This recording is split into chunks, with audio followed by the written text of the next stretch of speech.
하나님 말씀을 보겠습니다. 사무엘하 21장. 사무엘하 21장 1절부터 9절까지 보겠습니다. 우리 번갈아서 교독을 하겠습니다. 사무엘하 21장 구약성경 500페이지에 있습니다. 사무엘하 21장 1절부터 9절 교독하겠습니다. 다윗의 시대에 해를 거듭하여 3년 기근이 있으므로 다윗이 여호와 앞에 간구하매 여호와께서 이르시되 이는 사울과 피를 흘린 그의 집으로 말미암음이니 그가 기브온 사람을 죽였음이니라 하시니라. 기브온 사람은 이스라엘 족속이 아니요 그들은 아모리 사람 중에서 남은 자라. 이스라엘 족속들이 전에 그들에게 맹세하였거늘 사울이 이스라엘과 유다 족속을 위하여 열심히 있으므로 그들을 죽이고자 하였더라. 이에 왕이 기브온 사람을 불러 그들에게 물으니라. 다윗이 그들에게 묻되 내가 너희를 위하여 어떻게 하랴? 내가 어떻게 속죄하여야 너희가 여호와의 기업을 위하여 복을 빌겠느냐 하니 기브온 사람이 그에게 대답하되 사울과 그의 집과 우리 사이의 문제는 은금에 있지 아니하오며 이스라엘 가운데에서 사람을 죽이는 문제도 우리에게 있지 아니하니이다 하니라. 왕이 이르되 너희가 말하는 대로 시행하리라. 그들이 왕께 아뢰되 우리를 학살하였고 또 우리를 멸하여 이스라엘 영토 내에 머물지 못하게 하려고 모해한 사람의 자손 7사람을 우리에게 내주소서. 여호와께서 택하신 사울의 고을 기브아에서 우리가 그들을 여호와 앞에서 목매어 달겠나이다 하니 왕이 이르되 내가 내주리라 하니라.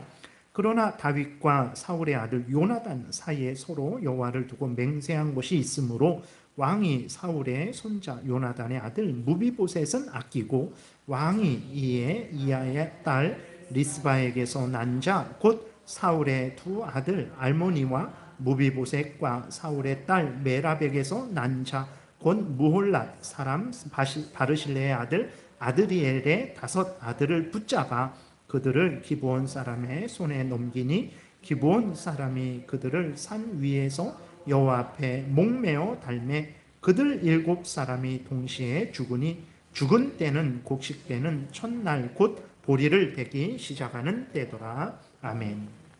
기도드리겠습니다. 살아계신 하나님 아버지 감사합니다. 이 시간 하나님의 말씀을 전하고 듣습니다. 성령께서 역사하셔서 하나님의 뜻을 잘 깨달아 알게 도우소서. 하나님이 알려주시는 대로 또 잘 믿고 따르게 도우소서. 예수 그리스도의 이름으로 기도드렸습니다. 아멘. 예, 계속해서 이제 우리가 맹세에 대해서, 서원에 대해서 살펴봅니다. 정리하면 이제 1항에서는 합법적인 맹세는 종교적 예배의 한 요소다 그랬어요. 그래서 그 신앙 고백서를 보게 되면 종교적인 예배, 종교적인 맹세 뭐 이러한 것이 있어요. 종교적이라는 게 뭐냐 그랬을 때에 오늘날에는 종교하면 뭐 불교, 이슬람교, 뭐 통일교 뭐 이런 거 다 종교로 이렇게 생각을 하는데 서양에서는요. 서양 기독교에서는 그 유럽이나 미국이나 그쪽에서는 불과 얼마 전까지만 해도 종교하면 그건 기독교예요. 기독교만 종교였어요. 기독교를 종교라 그랬어요. 종교 그러면 그것은 당연히 기독교고 하나님을 섬기는 거였습니다. 그래서 맹세는 종교적 예배다라고 했을 때 그것은 맹세는 하나님 앞에서 행하는 것이다. 그냥 그들은 그냥 종교적 예배의 요소다. 그러면 이것은 하나님을 섬기는 하나의 그러한 도구구나. 하나님 앞에서 행하는 것이구나. 우리는 종교적인 일이에요. 그러면 이것은 되게 이게 불교적인 일인가 이슬람교적인 일인가 이렇게 생각을 하지만 그 서양에서는 종교적인 일이다 그러면 이거는 무조건 하나님 앞에서 행하는 일이다 이러한 것이 있었어요. 그래서 1640년대 이게 만들어진 거니까 신앙 고백서가 그때는 그냥 종교하면 기독교예요. 하나님을 섬기는 그거였습니다. 그래서 맹세라는 것은 하나님을 증인 삼는 거잖아요. 사람과 사람이 서로 약속을 하는데 하나님을 증인 삼아서 행하는 거죠. 그러니까 하나님 앞에서 행하는 맹세라는 거예요. 그러면 우리가 교회에서 뭐 예를 들어서 직분을 받을 때라든지 아니면 세례를 받을 때라든지 우리가 신앙 고백 그거 전능하사 천지를 만드신 하나님을 내가 믿습니다. 그건 뭡니까? 맹세하는 거예요. 내가 믿습니다. 믿는 대로 하나님을 섬기겠습니다. 전능하신 하나님으로 섬기겠습니다. 이러한 맹세와 소원이 되는 거거든요. 이제 그런 것만 종교적인 맹세고, 예를 들어서 가정에서 자녀들에게 엄마 아빠가 뭘 이렇게 하겠다 저렇게 하겠다, 아니면 세상에서 믿지 않는 사람들하고 뭐 이렇게 맹세를 하는 경우가 있잖아요. 증인 선서를 한다든지. 그러한 거는 그럼 종교적인 일이 아니냐? 아니에요. 우리 그리스도인은 언제 하나님과 항상 언제 하나님 앞에 서 있습니까? 이렇게 예배 드릴 때만 하나님 앞에 서 있습니까? 아니에요. 우리가 예배 드리고 교회를 떠나서 집에 돌아가도 우리는 하나님 앞에 서 있는 거예요. 우리가 믿지 않는 사람들하고 같이 있어도 우리는 하나님 앞에 서 있는 거예요. 그러니까 우리 그리스도인들은 어디에서 무엇을 하건 항상 하나님 앞에 서 있는 거예요. 그렇기 때문에 교회에서 이렇게 성도들끼리 맹세하는 것뿐만 아니라 세상에서 다른 사람들하고 맹세하고 약속하는 것도 하나님 앞에서 한다라는 것을, 종교적인 일이라는 것을 우리는 늘 잊지 말아야 됩니다. 그래서 우리는 항상 하나님 앞에 서 있는 존재들이라는 것을 기억하고, 불법적인 맹세하면 안 됩니다. 그건 성경을 어기는 맹세, 성경을 어기게 하는 맹세는 절대로, 제가 여러분들에게 손들고 맹세하세요 막 그러는데 그 성경과 다른 것을 맹세시킨다? 그럼 여러분들은 절대로 맹세하면 안 되고 저항을 해야 되는 거예요. 그래서 그런 불법적인 맹세가 아닌 이상은 합법적인 맹세일 때에는 하나님 앞에서 신중하게 거짓됨 없이 진실되게 맹세를 해야 되는 거예요.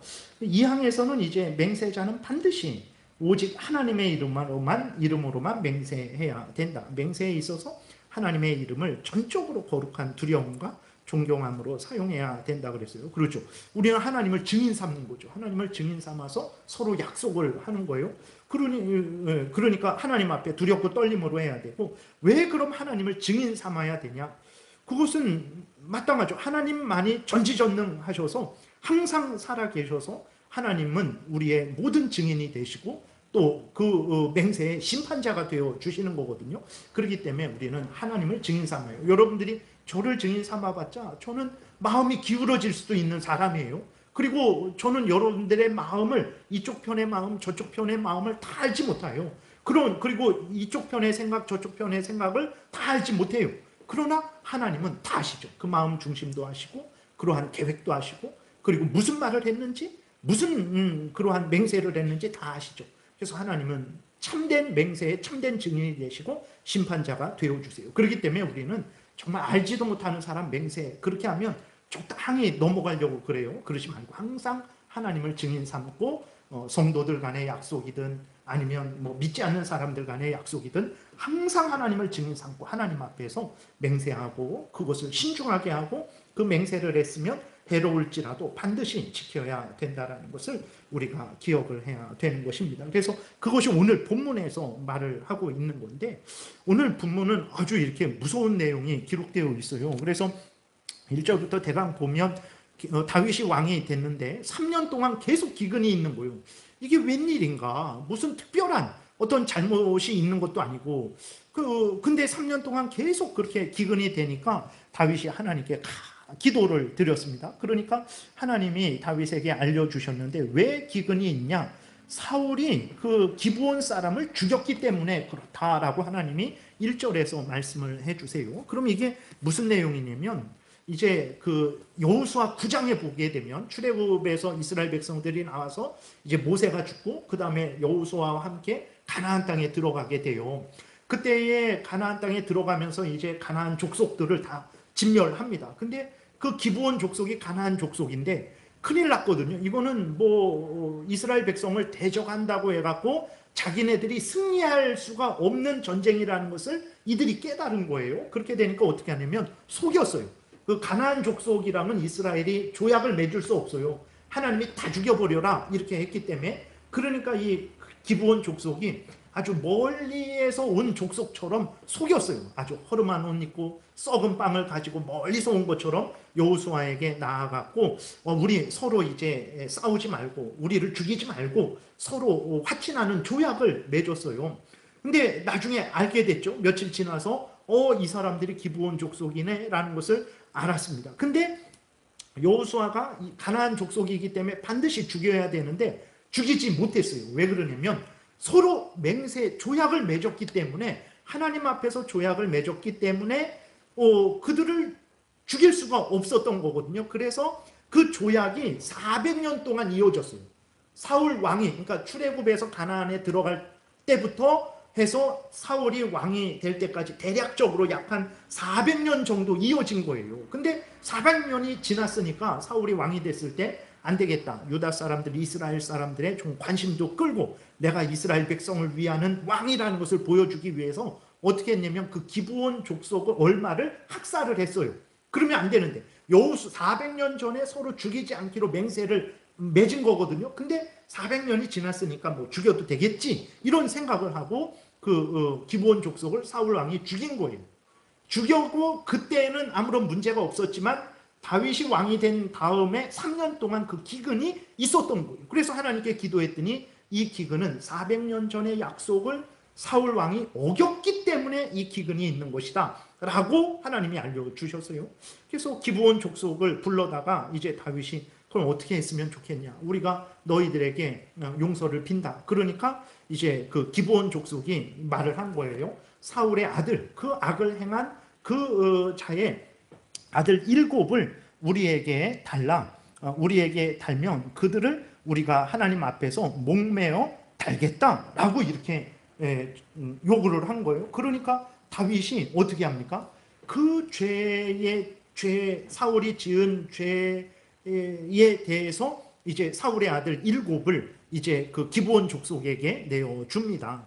참, 그러면 그 아들들은 어떻게 된 것인가? 자기들 죄도 짓지 않는데 억울하게 죽은 것인가? 자세한 건 모릅니다. 그러나 중요한 것은 하나님이 행하신 일은 불의가 하나도 없다라는 것을 우리가 기억을 해야 되는 것입니다. 그리고 또 재밌는 것은 무엇이냐면 7절에 보게 되면 사울의 아들 중에 누구도 한 명 있었냐면 요나단.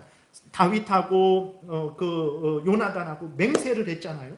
요나단이 다윗에게 활과 화살 뭐 그런 것도 주면서 내 자식들 너가 꼭 정말 살려달라. 너가 왕이 됐을 때 내 자식 죽이지 말아달라 라고 그렇게 부탁을 해요. 그렇게 되니까 다윗이 알았다 그랬거든요. 그러니까 지금 여기에서 기브온 족속에게 사울의 그 자녀들, 사울의 그 핏줄들을 내어주어야 되는데 요나단하고는 그렇게 하지 않기로 맹세했거든요. 그러니까 다윗이 어떻게 하냐면 무비보셋은 내어주지 않습니다.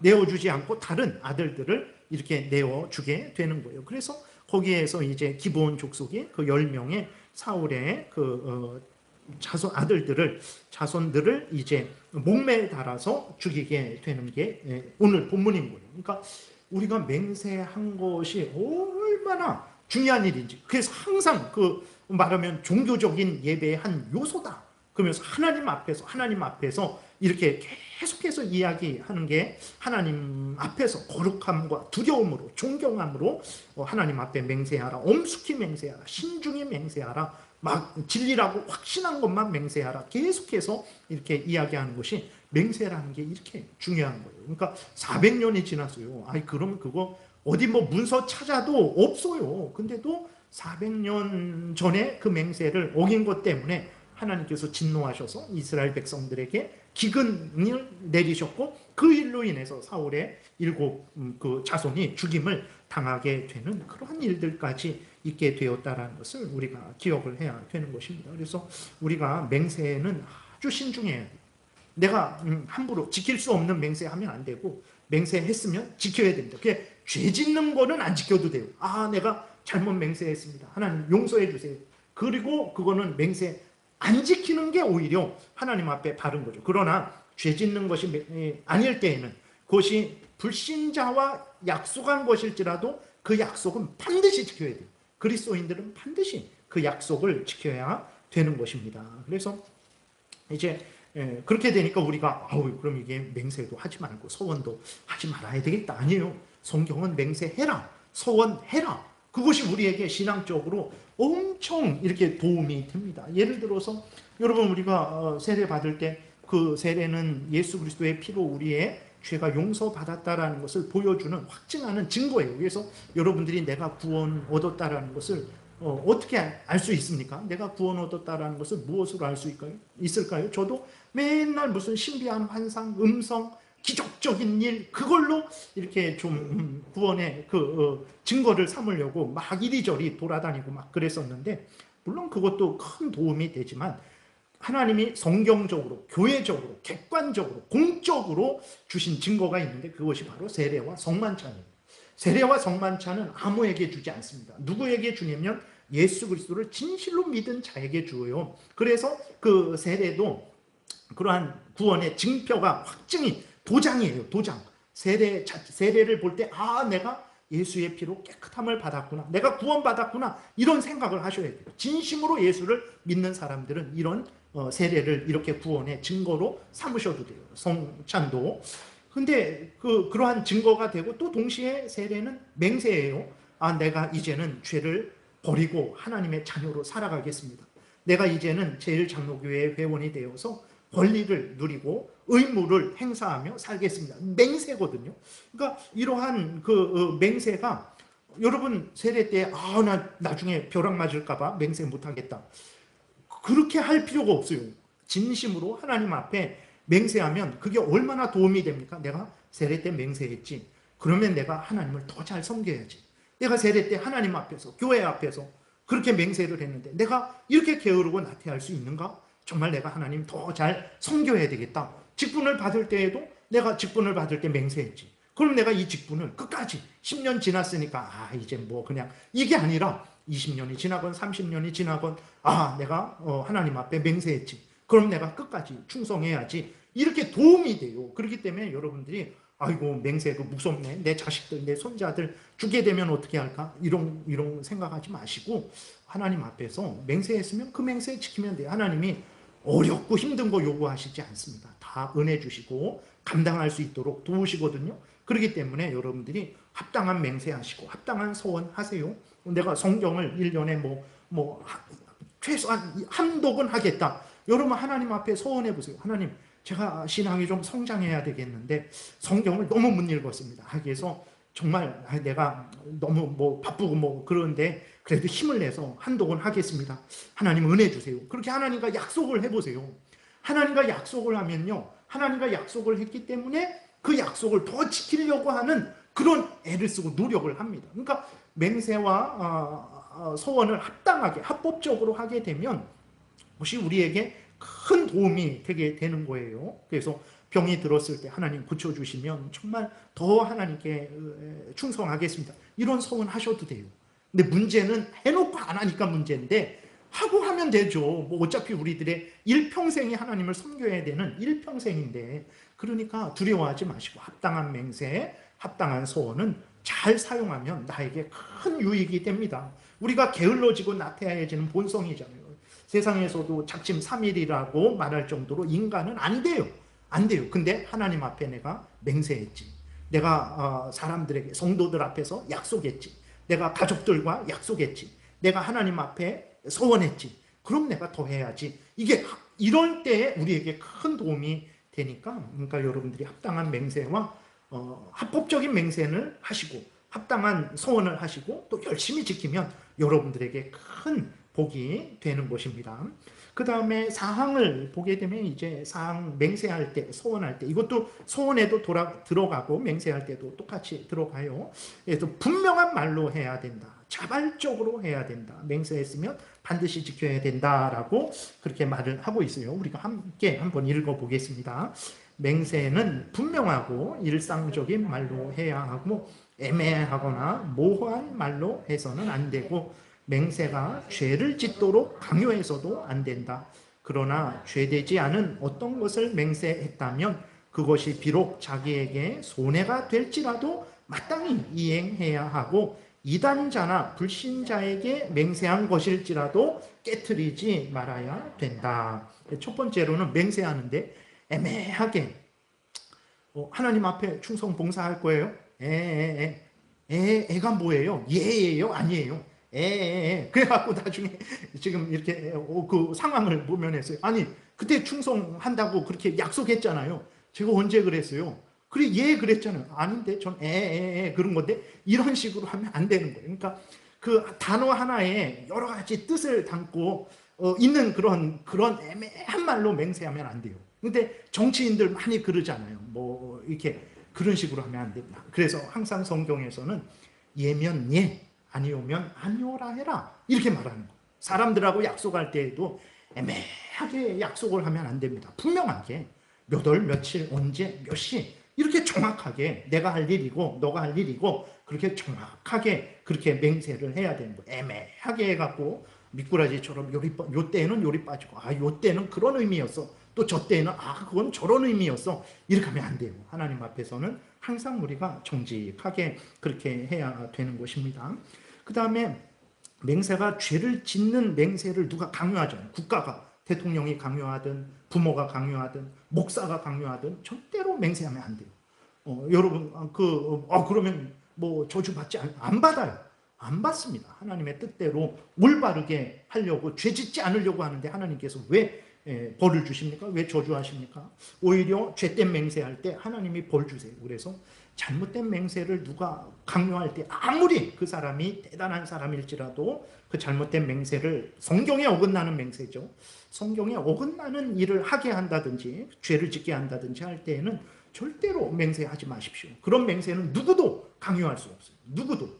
근데 이제 김정은이는 칼이 있잖아요. 손에 총이 있으니까 예수 믿지 마 강요하죠. 근데 그것을 그렇게 안 한다 그러면 그 칼로 총으로 죽여버리죠.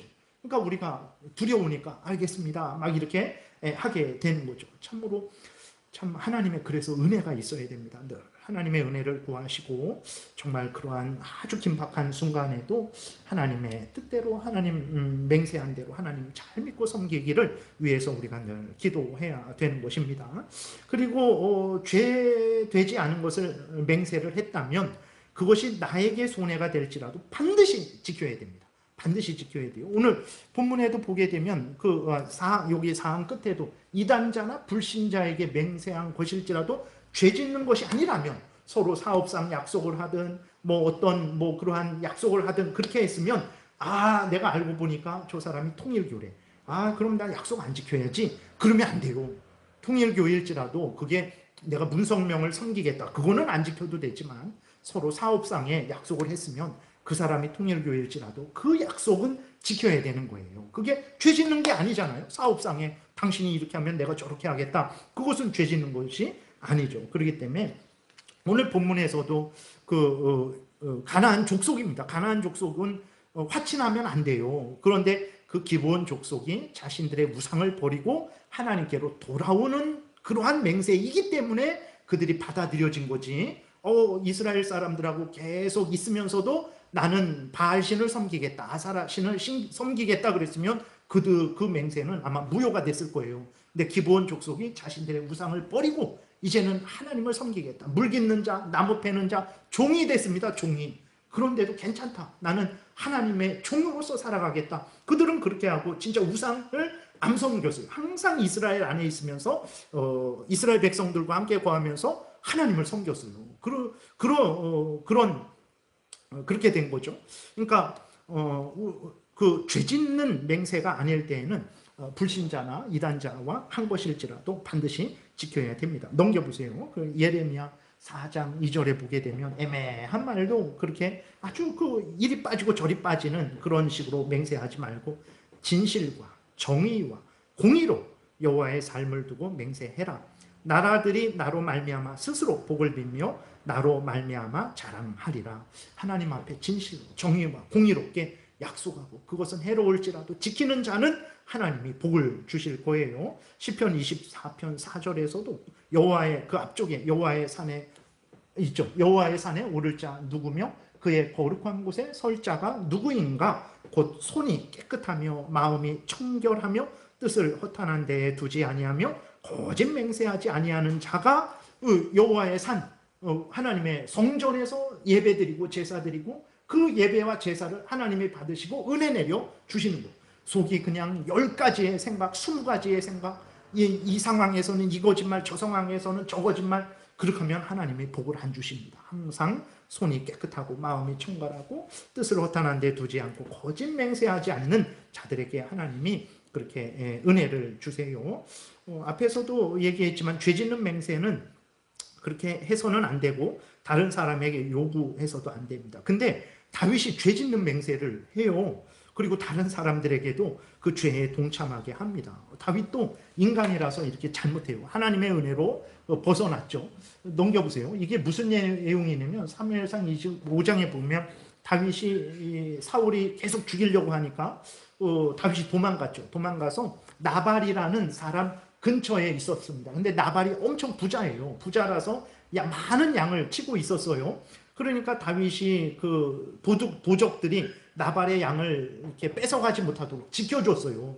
그렇게 되니까 이제 양을 깎는 날이 오늘날 뭐 우리나라 추수하는 날과 같죠. 잔칫날이니까 다윗이 우리가 좀 도와줬으니까 우리에게 먹을 것 좀 달라 그랬더니 이 나발이라는 사람이 다윗을 모욕하고 모독하면서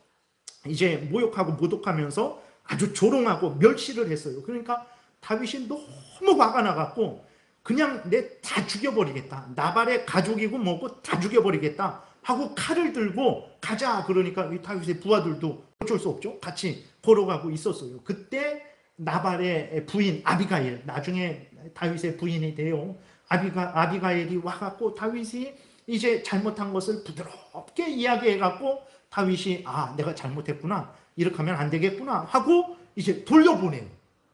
그래서 그러니까 다윗도 이렇게 격분하게 되니까 화가 나게 되니까 죄 짓는 맹세를 해요. 그렇게 하면 안 됩니다. 섭섭하게 했을지라도 다윗은 이스라엘의 왕이 될 사람인데 자기에게 섭섭하게 한 그 나발을 칼로 쳐서 죽였다고 생각해 보세요.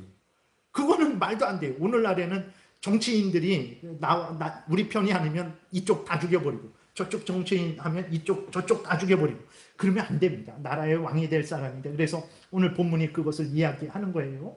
22절부터 보니까 내가 그에게 속한 나발에게 속한 모든 남자 가운데 한 사람이라도 남겨두면 아침까지 남겨두면 하나님은 다윗에게 벌을 내리시고 또 내리시기를 원하노라. 이 맹세, 이 서원은 하면 안 돼요. 이런 사람을 죽여버리겠다 하는 사원을 어떻게 합니까? 근데 화가 나갖고 다윗이 이런 맹세를 한 거예요. 만약에 이대로 나발 죽였으면 하나님이 다윗을 큰 형벌로 쳤을 것입니다. 근데 아비가일이 32절에 다윗 이렇게 쭉 중간에 건너뛰어서 다윗이 아비가일에게 이르되 오늘 너를 보내어 나를 영접하게 하신 이스라엘의 하나님 여호와를 찬송할지라. 그 사이에 아비가일이 다윗에게 당신이 그러면 안 됩니다. 그러면서 자세하게 설명을 해요. 그 말을 듣고 다윗이 깨닫죠. 33절 또 내 지혜를 칭찬할지며 또 내게 복이 있을지로다. 오늘 내가 피를 흘릴 것과 친히 복수하는 것을 네가 막았다. 큰일 날 뻔했죠. 나를 막아 너를 해하지 않게 하신 하나님의 도우심이다. 다윗이 고백합니다. 이스라엘의 하나님 여호와의 살아계심을 두고 맹세하노니 내가 급히 와서 나를 영접하지 아니하였다면 밝는 아침에는 과연 나발에게 한 남자도 남겨두지 아니하였으리라. 이렇게 이야기를 하고 있는 거예요. 그래서 이러한 죄된 맹세는요, 지키면 큰일 나는 것입니다. 절대 여러분 맹세를 했는데 죄된 거예요. 그 죄를 짓게 되는 거예요. 그러면 그 즉시로 지키지 마세요. 괜찮습니다. 하나님께 잘못했습니다. 하나님 제가 어리석고 죄된 맹세를 했습니다. 용서해 주세요 하고 그 즉시로 회개하고 지키지 않는 게 우리에게 복이 된다라는 것을 기억해야 됩니다. 근데 죄된 맹세가 아닐 때에는 반드시 지켜야 돼요. 계속 말씀드렸지만 10편, 15편에서도 그의 눈은 망령된 자를 멸시하며 여호와를 두려워하는 자를 존대하며 그의 마음에 서원한 것은 죄된 맹세가 아니고 죄된 서원이 아닌 것은 해로울지라도 변하지 아니하며. 그러니까 내가 맹세를 하고 서원을 했는데 이거 지켰다가 내가 손해를 볼 것 같아요. 손해를 볼지라도 맹세하고 서원했으면 지켜라. 이게 하나님의 뜻입니다. 그 다음에 에스겔서 이게 17장도 보게 되면은요, 이게 무슨 내용이냐면 이스라엘이 멸망할 때 시드기야 왕이 있었어요. 바벨론 왕이 쳐들어와서 시드기야 왕에게 너가 반역하지 말아라.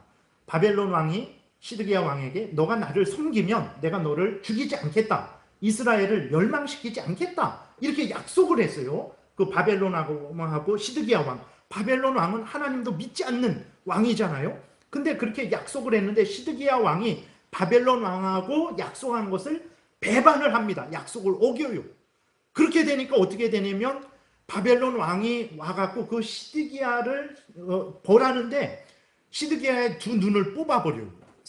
이게 눈이 뽑혀도 안 죽나 봐요. 두 눈을 뽑아버립니다. 그리고 시드기야 앞에서 그 시드기야의 아들들을 죽여버려요.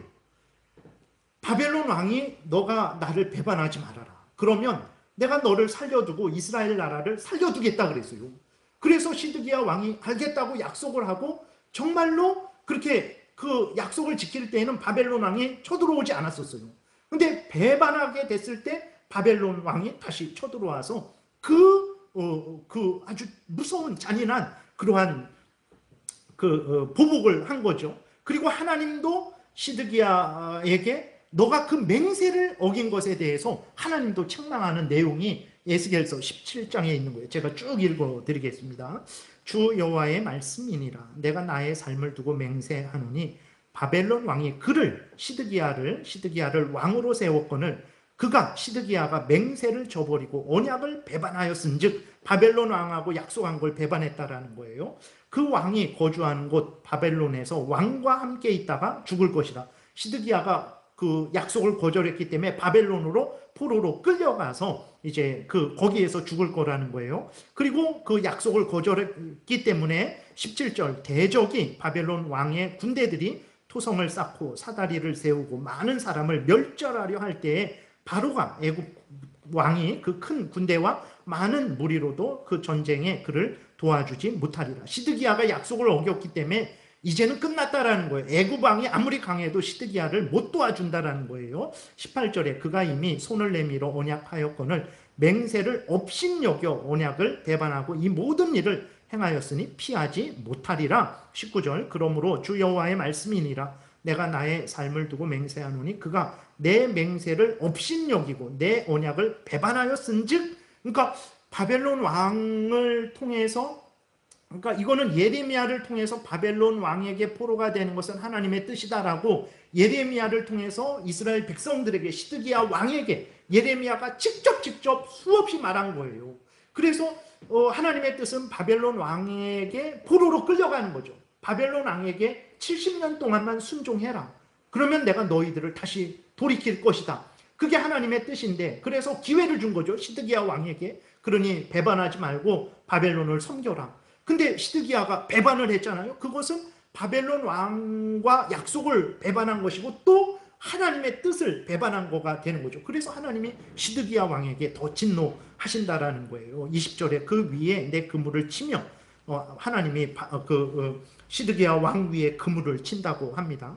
내 올무에 걸리게 하여 끌고 바벨론으로 가서 나를 반역한 그 반역을 거기에서 심판할지며 그 모든 군대에서 도망한 자들을 다 칼에 엎드러질 것이요 그 남은 자는 사방으로 흩어지리니 나 여호와가 이것을 말한 줄을 너희가 알리라. 진짜 그렇게 됐어요. 그래서 열왕기하 25장에 보게 되면 자식들이 그 앞에서 죽고 그 다음에 눈이 뽑히고 바벨론으로 포로로 끌려가서 거기서 시드기야 왕이 죽습니다. 그 약속만 어기지 않았으면 그렇게 이러한 비참함을 당하지 않았을 텐데 그렇게 배반을 해서 그렇게 된 거죠. 그리고 넘겨보세요. 요거는 여호수아 9장, 아까 우리가 본문에서 읽은 그 부분. 그러나 회중 족장들이 이스라엘의 하나님 여호와로 그들에게 맹세했기 때문에 이스라엘 자손이 그들을 치지 못한지라. 그러므로 회중이 다 족장들을 원망하니 모든 족장이 온 회중에게 이르되 우리가 이스라엘의 하나님 여호와로 그들에게 맹세하였은즉 이제 그들을 건드리지 못하리라. 그 가나안 족속하고도 맹세했는데 그것이 올바로 맹세가 됐기 때문에 우리가 그들을 멸할 수 없다. 근데 사울이 400년 후에 그 약속을 깨서 하나님으로부터 그 형벌을 받았다라는 것을 우리가 기억을 해야 되는 것입니다. 그래서 맹세를 신중하게 하고 하셨으면 반드시 지켜야 되고 죄된 맹세는 하지 마시고 혹시라도 죄된 맹세했으면 회개하고 지키지 않는 것이 하나님의 뜻입니다. 5항부터는 이제 서원이에요. 서원인데 맹세는 하나님을 증인 삼는 거죠. 증인 삼아서 서로 약속하는 거고 서원이라는 것은 하나님께 약속하는 거죠. 하나님께 맹세하는 거죠. 하나님 이렇게 이 어려움을 벗어나게 해주시면 제가 하나님 앞에 헌금을 드리겠습니다. 아니면 제가 정말 내 일생을 하나님 앞에 드리겠습니다. 이렇게 하는 것이 이제 서원이죠. 5항을 같이 읽겠습니다. 서원은 약속의 맹세와 같은 성질이므로 반드시 맹세와 동일한 종교적 주의함을 가지고 해야 하고 또한 동일한 신실함으로 서원해야 된다. 그러니까 맹세의 중요성을 우리가 배운 것처럼 서원의 중요성도 똑같습니다. 그러니까 맹세는 하나님을 증인 삼고 서로 약속하는 거고 서원은 하나님 앞에서 내가 약속을 하는 거죠. 그러니까 다 종교적이다. 종교적이라는 것은 불교적이고 뭐 이슬람 이런 게 아니라 하나님 앞에서 행하는 일이다라는 거예요. 그래서 서원을 우리가 중시해야 되는 것입니다. 이사야 근데 보게 되면 성경에요. 서원을 무지 많이 합니다. 성경에 나온 사람들이. 그러니까 서원 하면 큰일 나겠다. 아닙니다. 합당한 서원을 하는 게 우리 신앙에 큰 도움이 돼요. 하나님이 서원하라고 하세요. 그렇기 때문에 합당한 서원을 해서 여러분들이 하나님을 잘 섬기고 죄를 미워하고 멀리하는 유익을 얻어야 돼요. 성경에 보게 되면 서원한 사람들이 많습니다. 이사야 19장에 여호와께서 자기를 애굽에게 알게 하시리니 그날에 애굽이 여호와를 알고 재물과 예물을 그에게 드리고 경배할 것이요 여호와께 서원하고 그대로 행하리라. 서원하는 것을 하라. 하나님이 합당한 서원은 해라. 이렇게 말씀을 하신다는 것을 우리가 기억해야 됩니다. 대신 했으면 반드시 지켜라. 신중하게 서원하고 지난번에도 말씀드렸지만 내가 예를 들어서 한 달에 100만 원을 벌어요. 근데 하나님 내가 23년도에는 내가 10억 원을 하나님께 드리겠습니다. 이거는 이제 합당한 서원이 아니에요. 내가 할 수 있는 그러한 내 능력에 있는 서원을 해야 되는 거예요. 그런 서원은 함부로 하지 말아야 되지만 합당한 서원을 했을 때에는 얼마든지 열심히 지키면 됩니다. 그래서 전도서 5장에 보게 되면 네가 하나님께 서원하였거든 갚기를 더디게 하지 말라. 하나님은 우매한 자들을 기뻐하지 아니하시나니 서원한 것을 갚으라. 서원하고 갚지 아니하는 것보다 서원하지 아니하는 것이 더 나으니 그러니까 서원하지 말아라 이게 아닙니다. 합당한 서원을 하고 능력 안에서 서원을 하고 했으면 열심히 갚으라 이러는 거예요. 내 입으로 내 육체가 범죄하게 하지 말라. 천사 앞에서 내가 서원한 것이 실수라고 말하지 말라. 어찌 하나님께서 내 목소리로 말미암아 진노하사 내 손으로 한 것을 멸하시게 하랴. 그러니까 신중하게 하면 되는 거예요. 서원하면 무서워서 안 되겠다. 아닙니다. 합당한 맹세와 서원은 해야 됩니다. 그 다음에 시편 61편에서도 그리하시면 내가 주의 이름을 영원히 찬양하며 매일 나의 소원은 이행하리이다. 하나님이 나를 살려주시면 나를 구원해 주시면 나를 치료하시면 하나님 내가 영원히 주의 이름 찬양하겠습니다. 그거 할 수 있잖아요. 여기 하나님이 건강 주셨어요. 그러면 항상 하나님 사랑하고 의지하고 신앙생활 잘하면 되죠. 그 어려운 게 아닙니다.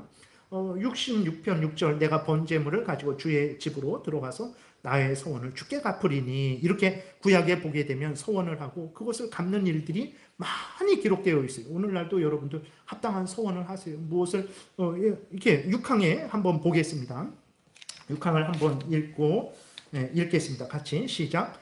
서원은 어떤 피조물에게 하지 말아야 하고 오직 하나님께만 해야 한다. 서원이 하나님께 받아들여지기 위해서는 믿음과 의무의 양심으로 해야 하고 우리가 이미 받은 자비에 대한 감사와 원하는 것들을 얻기 위해 자발적으로 서원해야 한다. 그래서 마땅히 해야 할 의무들이나 그 밖의 것들이 서원에 합당하게 이바지한다면 그리고 이바지하는 동안에 이 서원으로 우리는 그런 의무들이나 다른 일들에 우리 자신을 더욱더 엄중하게 얽매야 한다. 말이 어려운데 어렵지 않아요. 다 알고 계시는 거예요. 그러니까 서원은 피조물에게 하지 말아야 하고 하나님께 해야 된다. 왜 그러냐면 예를 들어서 내가 하나님을 잘 섬겨야지. 목사님 제가 목사님 앞에 약속하겠습니다. 제가 매일 기도하고 성경도 열심히 읽고 전도도 열심히 하겠습니다. 저에게 할 필요 없어요. 왜 그러냐면 하나님을 잘 섬기려고 하는 거잖아요. 그러면 서원은 누구에게 합니까? 하나님에게 해야 되는 거예요. 근데 이제 로마 카톨릭에서는 서원을 누구에게 합니까? 마리아에게 해요. 그 다음에 공로를 세운 성인들, 죽은 성인들에게 합니다. 신부들에게 해요. 그럴 필요 없어요. 하나님께. 서원은 종교적인 거라 그래서요. 종교적인 게 뭡니까?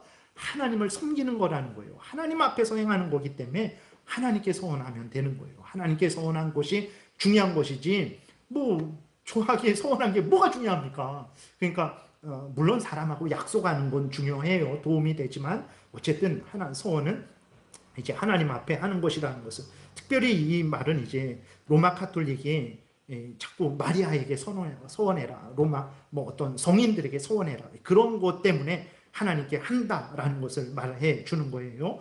그 다음에 소원이 하나님께 받아들여지기 위해서는 믿음으로, 의무에 양심으로 해야 된다. 하나님 앞에 믿는 믿음을 가지고 하나님이 내 소원을 들으시고 반드시 응답하실 것이다. 그러면 나는 하나님께 소원했으니 반드시 이 소원을 지켜야 된다. 이러한 믿음과 의무를 가지고 하나님 저를 고쳐주세요. 그러면 제가 하나님 더 잘 섬기겠습니다. 이런 소원을 얼마든지 할 수 있는 거예요. 근데 하나님이 뭐 들으시겠어? 10년 지나면 잊으시겠지? 이런 식으로 그럼 그땐 뭐 내가 지키지 않아도 되겠지, 이러면 안 되고 진실되게 하나님 앞에 소원을 해야 됩니다. 그 다음에 우리가 이미 받은 자비에 대한 감사, 하나님이 나에게 이런 은혜를 내려주셨구나, 그럼 내가 하나님 앞에 더 내가 헌신해야 되겠다. 하나님 은혜 주셔서 감사합니다. 제가 이 은혜를 받은 자로서 하나님을 잘 섬기겠습니다. 이런 소원을 할 수 있다는 거예요. 받은 은혜에 감사해서. 그 다음에 원하는 것을 얻기 위해서, 물질이 좀 부족해요. 하나님 물질을 좀 주세요. 제가 이 물질을 가지고 열심히 공부해갖고 이러저러한 사람이 되겠습니다. 그래서 이러저러한 사람이 돼서 하나님을 위하는 이러저러한 사람이 되겠습니다. 그렇게, 근데 이러한 사람이 되려고 하는데, 공부를 하려고 하는데 이래서 물질이 없잖아요. 그러면 그것을 얻기 위해서 얼마든지 소원을 할 수 있는 거예요.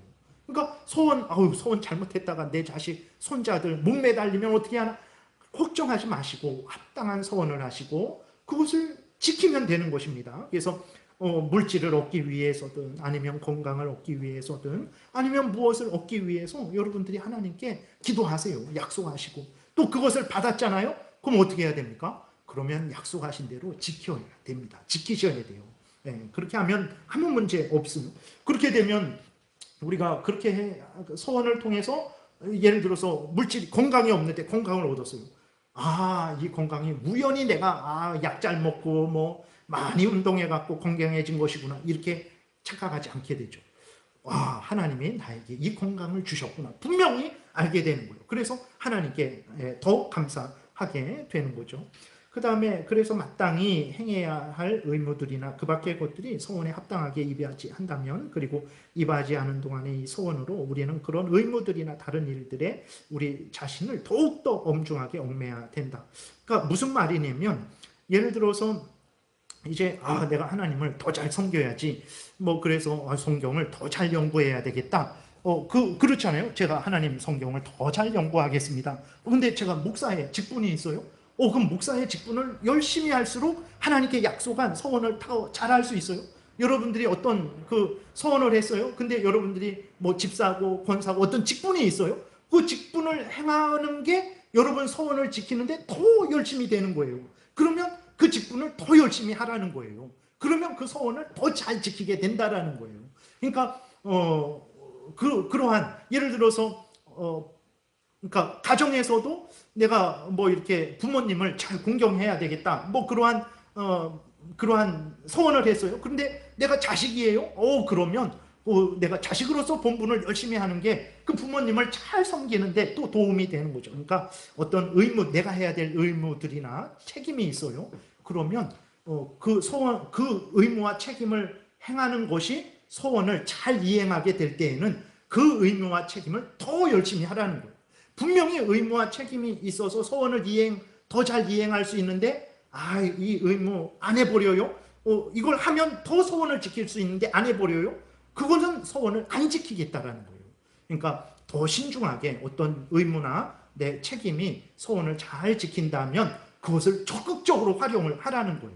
그러면 우리가 소원을 더 잘 지킬 수 있게 된다라는 거죠. 그래서 시편 76편에 보게 되면 너희는 여호와 너희 하나님께 소원하고 갚으라. 사방에 있는 모든 사람도 마땅히 경외할 이에게 예물을 드릴지도다. 이렇게 성경에 보게 되면 구약에 하나님의 백성들이 아주 많이 소원했고 하나님은 또 그 소원한 것을 갚으라 그랬고 이스라엘 백성들은 또 열심히 갚았습니다. 그럼 우리가 그렇게 또 본받고 하면 되죠. 근데 이런 나쁜 소원은 절대 하면 안 돼요. 이게 이스라엘 백성들이 예레미야 44장이 시드기야 뭐 그럴 때예요. 그러니까 하나님 바벨론에게 포로로 이렇게 순종하면 70년만 순종해라. 그러면 내가 너희들 구원하겠다. 그렇게 하지도 않는 거예요. 근데 그래서 바벨론의 침략을 했는데도 그들은 자기들이 하나님을 못 섬겨서 그런데 그 하나님을 못 섬겨서 바벨론 포로가 된 바벨론의 침략을 받았다라는 것을 알면서도 그들이 소원을 했어요. 아, 우리가 바벨론 침공을 받았으니까 안 되겠다. 이 바벨론 침공을 벗어나야 되겠다 하고 소원을 했는데 어떤 소원을 했냐면 죄 짓는 소원을 했어요. 결국은 애굽으로 도망간 이스라엘 백성들도 다 죽습니다. 바벨론 왕이 애굽을 칠 때에 그 애굽에 있는 이스라엘 백성들 다 전멸시켜요. 애굽으로 가서 이렇게 우상 섬기면 안전하겠지 그랬는데 애굽까지 하나님께서 그 바벨론 군대를 보내셔서 이들을 다 이제 진멸하세요. 그것을 이야기하는 건데 만군의 여호와 이스라엘의 하나님께서 이와 같이 말씀하시되 너희와 너희 아내들이 이스라엘 백성들이 입으로 말하고 손으로 이루려 하여 이르기를 우리가 소원한 대로 반드시 이행하자. 그래서 하나님 앞에 회개하고 올바로 신앙생활하자 그런 소원인 줄 알았더니 그게 아니고 하늘의 여왕에게 분향하고 전제를 드리자 이런 소원을 하고 이 일을 이제 실행하자라는 거예요. 그렇게 하였은즉 너희 소원을 성취하며 너희 소원을 이행해봐라. 그래 한번 그렇게 해봐라. 하나님이 그들을 하는 거죠. 34절 나를 막아 너를 해하지 않게 하신 잘못됐네. 24, 5 6절 그러므로 애굽 땅에서 사는 모든 유다 사람이여 여호와의 말씀을 들으라. 여호와께서 말씀하시되 보라 내가 나의 큰 이름으로 맹세하였은즉 이제는 하나님이 맹세했어요. 하나님이 어떤 맹세를 했습니까? 애굽 온 땅에 사는 유다인들의 입에서 다시는 내 이름을 부르며 주 여호와의 살아계심을 두고 맹세하노라 하는 자가 없게 만들겠다. 내가 그들을 진멸하겠다. 하나님이 맹세했어요.